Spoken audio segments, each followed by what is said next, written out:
Hello there. If you watched my last video where I had all my Scotsmans out, you would have heard me say there are still a few models that I'm missing. Well, what you see in front of you is one of them.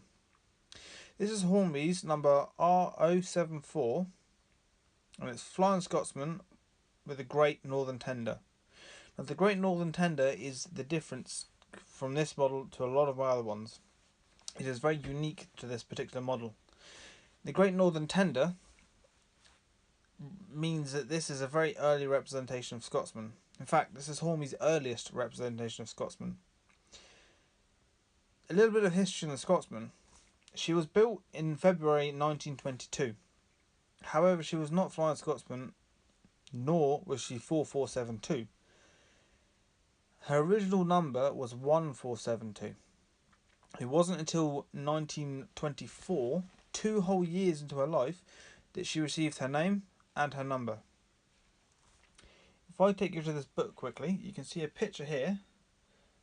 Flying Scotsman with the Great Northern Tender and number 1472 on the tender there. So that picture was earlier than 1924.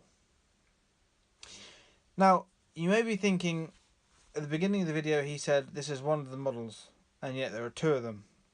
There's a very good reason for that. If I gently roll this one backwards, you can see the loco wheels actually move. You can also see that the tender is pulling.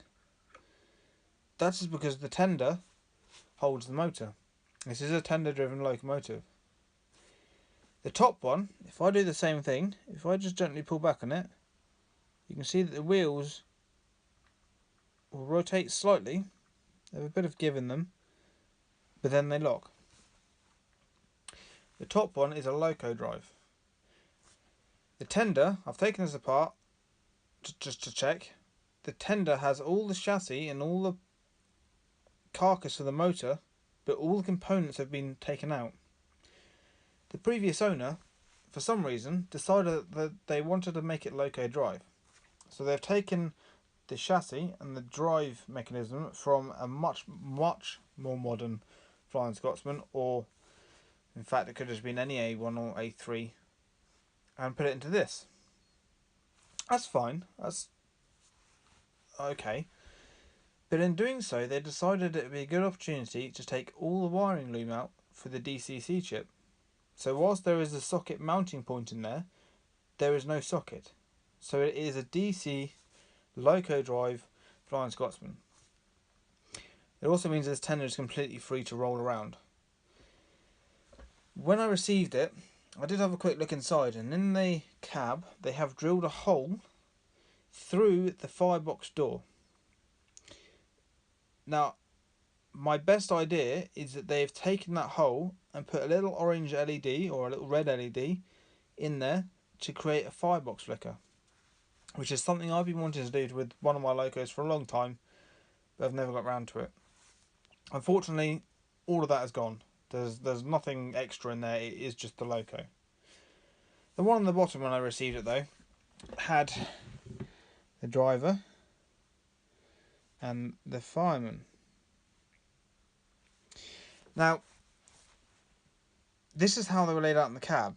You had the driver on the left and the fireman on the right. Now, whilst Flying Scotsman now is a left-hand drive, it wasn't until the A3 conversion that it received its left-hand drive. It was up until then a right-hand drive. Now, the reason they moved it to the left-hand drive is purely because safety. It made the driver's visibility for looking at the signals much easier. It made the fireman's job a lot harder, but it made the whole journey a lot safer. People could see signals coming from much further on. So I've removed these for 2 reasons. 1, I don't particularly want them in here at the moment, and 2, they were the wrong way around.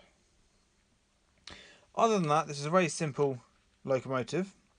I did remove the coupling sticking out the front because there's not a huge amount of point in that being there. it's not going to be pulling anything from the front. It will only be connected at the rear. As you can see, when we move over, it is not a corridor tender. As I say, this is an early Great Northern tender, so it does not have the corridor. It is just flush on the back. It does not have sprung buffers, and it does have some very bright metal connecting rods. On a whole, it is a very lovely locomotive. I mean, I'm very grateful to have it. It is a nice addition to the collection, and of course it does still have its box. This one's just sat on top of it for the time being. It does also have the instructions that came with it. Well, these are the ones that came with it. However, it does seem to be the British Rail one, so I'm not entirely sure these are ones for that specific loco, but that's what it came with. I hope you've enjoyed this quick little video. I will do another one. I have got another loco to show you, and hopefully you'll enjoy that one as much as I do. If you have any questions or comments, please leave them below, and thank you for watching.